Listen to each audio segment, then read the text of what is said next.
अस्सलामु अलैकुम वरहमतुल्लाहि वबरकातुहू। जी हाँ दोस्तों, उम्मीद है कि आप तमामी हज़रात खैर आफ़ियत से होंगे, तमामी लोग अच्छे होंगे। बिहार मदरसा शिक्षक बहाली अपडेट।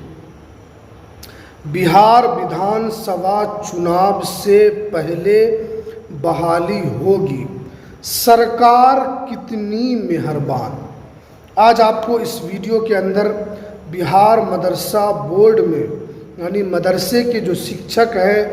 उनकी बहाली को लेकर, मदरसे में जो सीट खाली है उनकी बहाली को लेकर कब तक ये बहाली होगी या विधानसभा चुनाव से पहले होगी या नहीं होगी,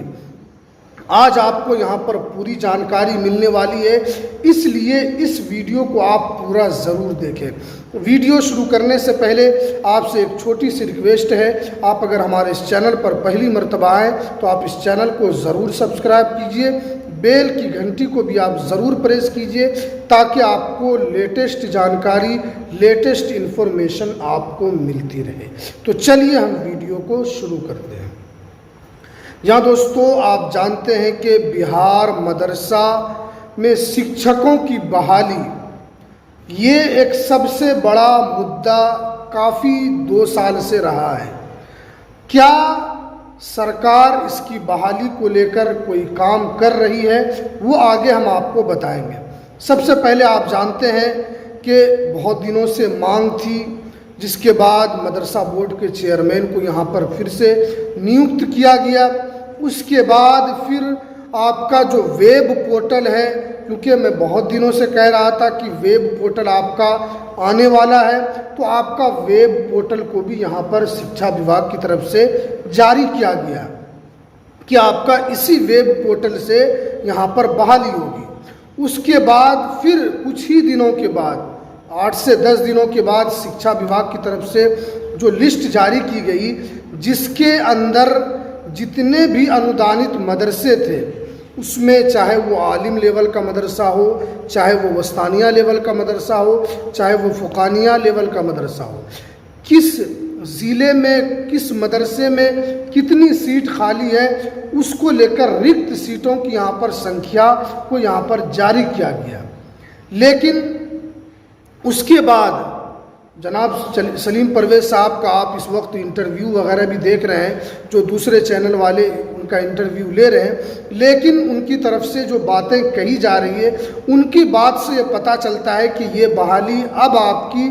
बिहार विधानसभा चुनाव के बाद होगी। क्योंकि अब बहुत सारे लोगों को तकलीफ़ ज़रूर होगी कि आप लोग बता रहे थे, देखिए हम लोगों को जो जानकारी थी कि वेब पोर्टल तैयार हो गया, वेब पोर्टल भी तैयार हुआ, ज़िलावार लिस्ट आएगी, ज़िलावार लिस्ट भी हुआ, लेकिन सरकार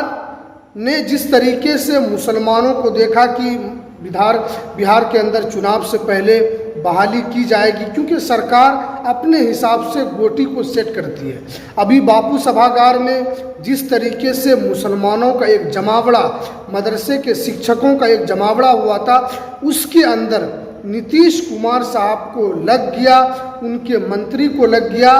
कि मुसलमानों का जो रुझान है इस मर्तबा जेडीयू की तरफ नहीं है, यानी नीतीश कुमार साहब की तरफ नहीं है। इसलिए सरकार ने इसको यहाँ पर अब इस बहाली को बिहार विधानसभा चुनाव के बाद करेगी। और आप जानते हैं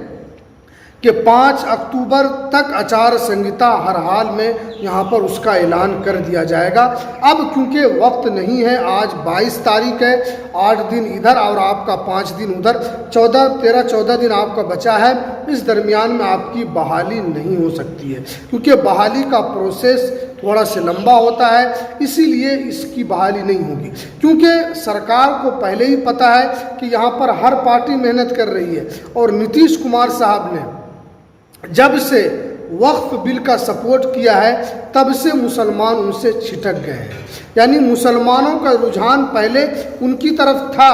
लेकिन वक्फ बिल को सपोर्ट करने की वजह से, क्योंकि नीतीश कुमार ने भी यहाँ पर वक्फ बिल का जो सपोर्ट किया अपने हिसाब से, क्योंकि वो नहीं करते तो उनकी गठबंधन की सरकार थी, उनकी सरकार चली जाती, इसलिए उन्होंने भी जो यहाँ पर गोटी को सेट किया अपने हिसाब से। और बहाली को लेकर जो काफ़ी दिनों से गर्मा गर्मी थी कि बहाली चुनाव से पहले होगी, अब ये आपकी बहाली नहीं होगी, इसलिए कि मुसलमान छिटक गए, मुसलमान दूसरी पार्टी को वोट करना चाहते हैं, जैसे दूसरी पार्टी MIM है, RJD है, उनकी तरफ का रुझान ज़्यादा है। लेकिन यहाँ पर मैं किसी पार्टी का सपोर्ट नहीं कर रहा हूँ, बल्कि मैं आपको एक तरीके का रुझान बताया, इसीलिए क्योंकि जनाब सलीम परवेज़ साहब को चेयरमैन बनने से बकरीद ही के दिन आपका यहाँ पर 7 तारीख को ही वो चेयरमैन बने हैं, उसके बाद से उन्होंने सिर्फ इंटरव्यू दिया है, इंटरव्यू दे रहे हैं कि मैं जानता हूँ कि मैं कितना काम कर रहा हूँ, न तो अभी तक जितने भी मदारिस हैं उनके पेमेंट का मसला वो हल नहीं करा पाए हैं अभी तक, तो बहाली तो दूर की बात है।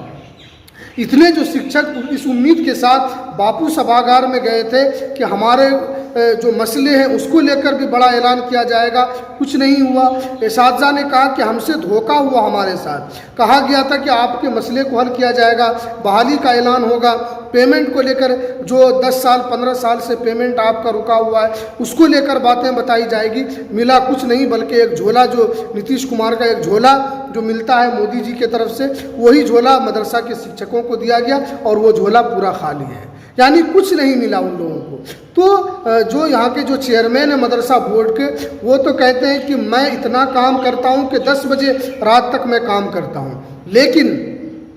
जो मदरसे के शिक्षक हैं इस उम्मीद के साथ आपके साथ जुड़े हुए थे कि आप उनके मसले को हल करेंगे, बिहार विधानसभा चुनाव से पहले आप उनके मसले को हल करेंगे, ये नहीं हो सकता है। इसलिए क्योंकि बहुत सारे लोगों को ये बात बुरा लगेगा कि आप तो कह रहे थे कि बहाली होगी। देखिए, हमें जो जानकारी थी और जो बातें हमने बताई वो काम हुआ, लेकिन बहाली का जो प्रोसेस है सरकार इसको ज़रूर शुरू करती, लेकिन माहौल उनके अनुकूल नहीं है। चुनाव के बाद अगर उन्हीं की सरकार बनेगी तो आगे देखा जाएगा, और अगर दूसरी की सरकार बनेगी तो दूसरे तरीके से मांग किया जाएगा। लेकिन जिस तरीके से मदरसा के शिक्षकों के साथ इस तरीके का व्यवहार है वो बर्दाश्त के लायक नहीं। और मदरसा के शिक्षक पढ़ा रहे हैं,